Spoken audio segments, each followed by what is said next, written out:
Patient Mohammad Hussain કે જેમને ડાબી બાજુના નળાના હાડકામાં ફ્રેક્ચર હતું અને કટોરીમાં ફ્રેક્ચર હતું કે જેમનું ઓપરેશન રુદ્ર ઓર્થોપેડિક હોસ્પિટલ સુદામા ચોક મોટા વરાસા ખાતે થયેલું હતું। ચાલો તમને સાંભળીએ। क्या नाम है आपका? मोहम्मद हुसैन। कहाँ रहते हैं आप सूरत में? अंदौली में। क्या तकलीफ थी आपको? पैर में फ्रैक्चर था।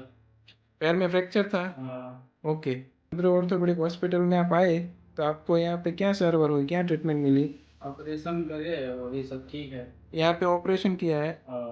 ठीक है। ऑपरेशन के बाद आपको कैसा महसूस हुआ? बहुत अच्छा। काफ़ी सारे दर्दी ये ऑपरेशन करने से या घुटन के ऑपरेशन करने से डरते हैं, तो आपका क्या कहना है? कोई दिक्कत नहीं है, सब ठीक है। सर्विस अच्छा है यहाँ पे। ओके। ये रुद्र ऑर्थोपेडिक हॉस्पिटल में आपको स्टाफ की सेवाएं और रहने की सुविधा कैसी मिली? बहुत अच्छी सर्विस भी अच्छा है यहाँ पे। रुद्र ऑर्थोपेडिक हॉस्पिटल में डॉक्टर केवल सर का स्वभाव आपको कैसा लगा? सबका अच्छा है सर का भी और जितने सब स्टाफ का सबका।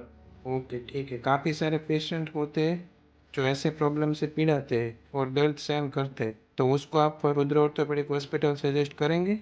हाँ। ठीक है।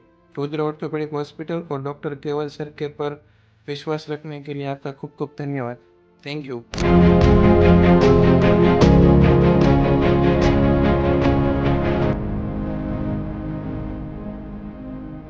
કોઈ પણ પ્રકારના કોમ્પ્લેક્સ ફ્રેક્ચરના ઓપરેશન રુદ્ર ઓર્થોપેડિક હોસ્પિટલ ખાતે થઈ જશે।